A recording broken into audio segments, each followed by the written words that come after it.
Nan entuk rang. Entuk monggo ora apa-apa. Nyambut gawe karo ngombe entuk. Sing jenenge unjukane wajibe diunjuk, rasa ngangge ewuh pekewuh Pak Gareng. Yen sing ngunjuk ya diunjuk ora apa-apa. Ayo tapi wong komendani kowe ora. Ayo ning ya ki mumpung sik panas iki diunjuk, mulai adem lah malah dimasuk angin ya ta. Ha iya no wong jenenge. Terus ya kopi kene iki spesial, enak tenan Pak Gareng, tenan. Anu gebyur dalang ki hukume pirang taun. Wong arep diombe kok gak omong ae. Unjukan.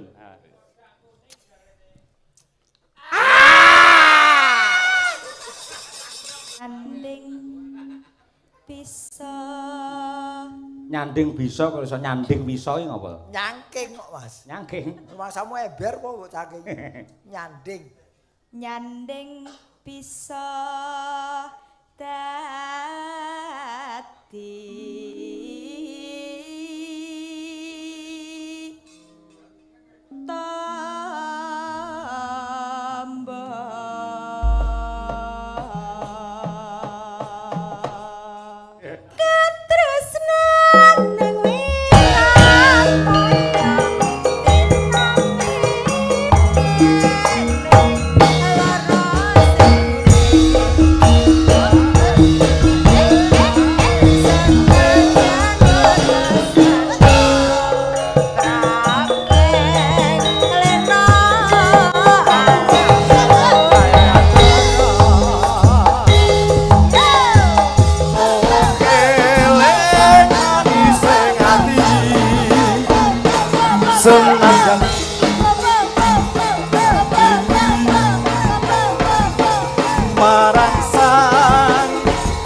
ngoten ya otak-atik gathuk. Otak-atik gathuk nggih leres niki mumpung tasih dipun tenggani piyai kathah. Ini kurang satu yang kowe mau ngarani Mas. Napa? Ini bukan saja penikmat dan pengamat tapi juga calon penanggap wayang. Amin ya rabbal alamin. Iki bengi iki bar nyambut gawe ning kene mulih teko ngomah aku rawani cerita aku. Loh sebabe? Terus terang iki pemaku cerita sing nanggap ki juragan bakso wong sak omah geger. Baksone ndi? Mergo aku sak omah iki kabeh penggemar bakso, Mas. Kula sampun pikantuk dawuh saking Pak Sutikna. Nggih. Panjenengan sak wanci-wanci sewaktu-waktu kapan saja yen ngersake bakso bakal diparingi gratis sak warke. Watone jenengan kersa tindak ana ing Tangerang. Kok kowe iki ngejak tombok kok ajak-ajak to kowe? Loh, kapan ta awake dhewe iso silaturahim? Ngene lho, ngene ning ragate bakso karo transporte ning Tangerang ki akeh transporte. Aja diitung materi no Mas Gareng. Diniati silaturahim yen ikhlas lahir batin mesti ditampa kanthi renaning penggale karo Pak Sutikna ning Tangerang, otomatis dadi catetan. Salah satu seniman yang mau datang ke Tangerang adalah Pak Gareng Sumarbagyo. Insyaallah aku yen duwe gawe meneh, nyatane anakku sik telu sok ngundang Pak Sumarbagyo tok tanpa wayangan. Terus ning kono kon ngapa? Hah? Ning kono kon ngapa? Terus kon nawake bakso ngono. Oh iya. Ya kene donga ki sing apik, muga-muga PBI besok nimbali ning Tangerang. PBI iki paguyuban bakso Indonesia. Kene ngateko nduk, kene gen cetha niki Umi. Wah, aku anggar nyawang Umi ngene iki ketok ten tuwek aku. Lah mbiyen gawene nonton ning pinggir gong cilik mringkil lho, saiki kok wis dadi sinden wis tuwek aku ya. Iya no. Mong yo wis putu apa arep putu dinane? Meh wae. Meh putu, alhamdulillah. Meh putu. Alhamdulillah. Wis apa ngarani buyut? Putu wae ora kok yut lho. Wah jan nuwek. Ora buyut. Apa? Buyuten. Nduk, Umi iki kowe dinteni penggemarmu sing mirsani wayang kepengin ngrungokke suaramu. Nggih. Ning sing halus. Nggih, Kong. Aja alamate ngono. geber suaramu. Iya. Sing halus jajal, suaramu sing halus kok ngopo? Nggih. Arep nembang apa? Nembang napa? Lah kowe nembang apa wong sing nembang kowe kok nembang Nderek. apa? Dicocokne kali seragame kanca-kanca penabuh lak kuning. Oh, Jane sing tak kayak arep-arep iki Pak Bukti rawuh ki mau janjane. Sing kelo lagu dicocoke kuning iki. Kuning, kuning kawula kae apa kae lara ngenteni silondolake. Dak siji kapiten. Ya, Nggih. lagu kuning apa lagune apa? Nah, niku lho. Metu kopi.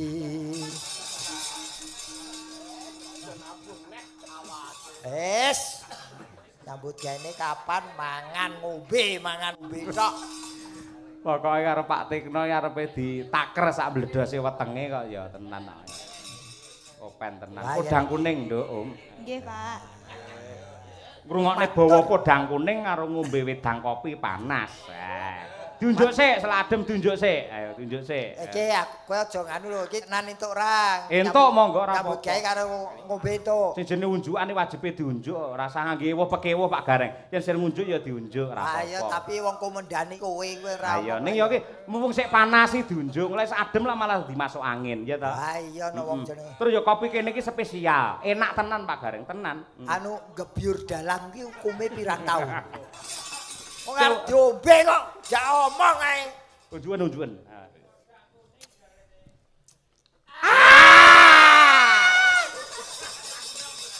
Pak Tik kopine enten jebakane, Pak. Wong diombe kok iso beker iki lho. Iya. Ya Om.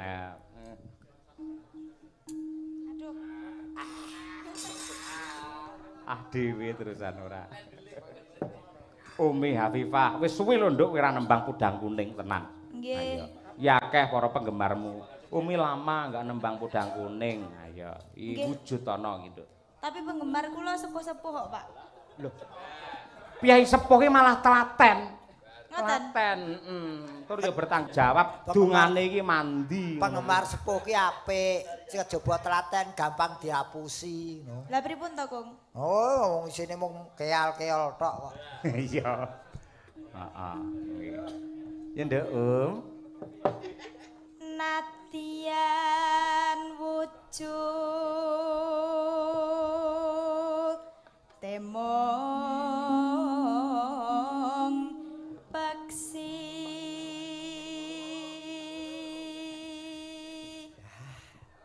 Wis, swara ngentekke bakso sak gerobak.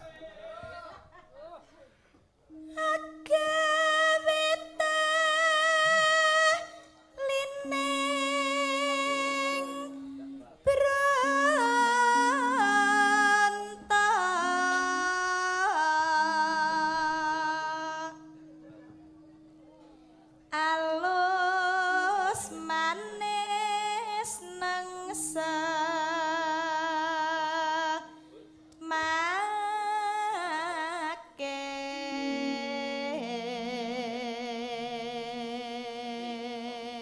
Kata-katane kleru ya. Alus manis ki alus manis alus kok manis. Alus ki siwir. Loh, Siwir alus kuwi, siwir terus kleyang barang kuwi alus. tegese iki podang kuning ki yen disawang ki ketok alus. Yen manis ki kecuk. Kecuk. Heeh. Kecuk ki apa kuwi? Ora tau ceki kowe. Waduh. Aku yakin ra ngerti ngono iki Pak Gareng. Ya. Tak ajari elek. Aja to ora. Ayo deh. Wasuwenggan kung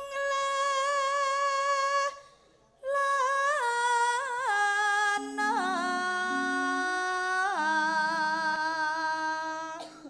Nonano.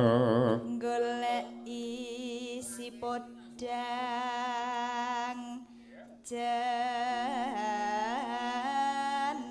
janar.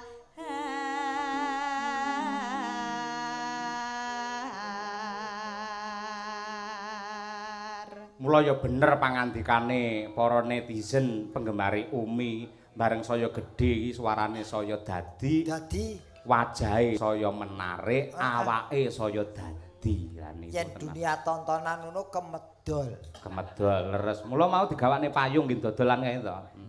Payung gowedi abang mau. Aku tak go kena angin meh kabur, Mas. Iya. Kaya parasit e. Ha iya gedhe ya. Wah, dadi bocah iki. Ibu bunga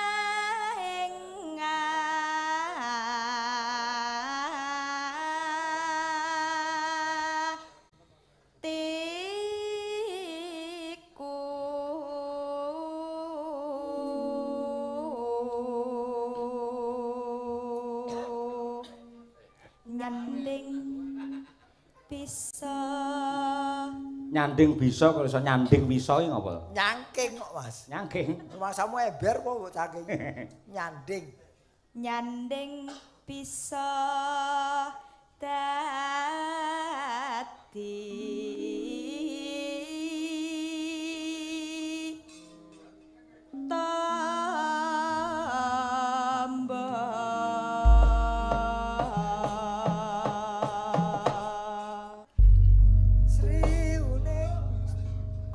Mboten Sri Uning, Kodang Kuning. Oh iya. Pancen bawane padha li Asmarandana. Ya tibane padha ningi kok. Ha iya. Monggo Ratu Podang Kuning Umi Hafifah. Ya, Nduk. esuk awan ning omah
panas ki wisan. Mulai panas. Wis do turun, wis do turun. Ah, iya.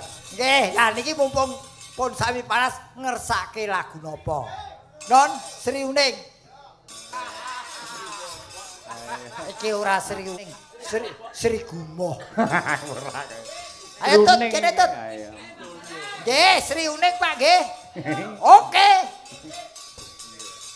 Kene sayang. Pasukan sampun siap, Pak. Sragek nun apa? Ayo Sri Uning langsung jaya. Tak tung tak kedung tung gong. Ya ta, wis rada anget iki ayo. Ayo.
Titik. Nggih, saniki Lintang Asmara. Lintang Asmara. Nong. Nong. Apal, Nong? Ayo, Nong. Oke, jos. Karo sapa iki? Ayo. Mas Taslim, Mas. Lim, ayo Lim. Asmara. Lintang Asmara. Iki duet iki. Ayo. Karyane sinten iki? Karyane sinten iki? Mas Durwendo. Wah, putra saking Araka Mas Tantut Sutanto. Oh iki. Weh, dian. Mula ingkang nyuwanten kakung menika ugi rombongan saking Gapero. Kasih Bu. Apik lho iki. Engko tak nyonto ayo. Coba dicoba sik dites sik ayo. Wong ayu coba sik sepira ayo. Mergo kuwi sing nggen abot iki nggen kono kuwi Pak Gak ayo. Mas Tasim dadal Mas. Sepira Mas? Wong ayu tresnamu kinarya tamba. Sik, ora dunggahne iki piye? Kaya aku ndek ngono. Kuwi jenenge mensiasati cengkok. Ora iso kuwi. Original. Yen munggah ya munggah. Kok padune ra gelem rekoso. Ayo. Kok terus didongke. Wong ayu. Ayo. Wong ayu tresnamu kinarya tamba. Terus. Susah jroning atiku. Kuat lho. Aku ora kuat ya. Piye iki? Yo, Wong baleni. ayu tresnamu kinarya tamba susah jroning batinku.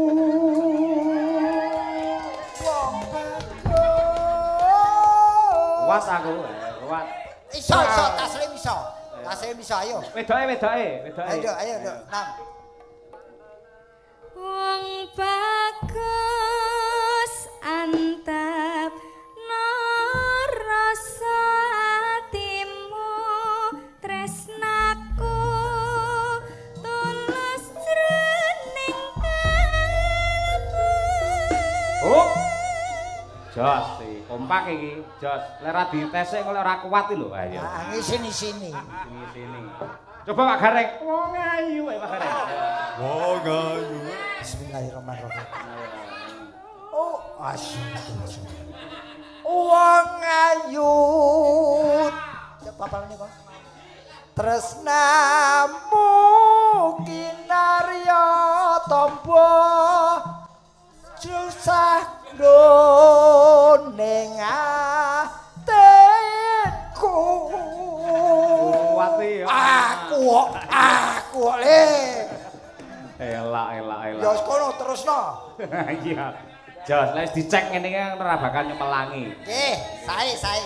Nggih. Monggo dipun aturaken Lintang Asmara duet Mas Taslim dan Winong Nawangsih. Oh iya.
Daten balen jani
Ceritane iki sinden-sindeni do kaul.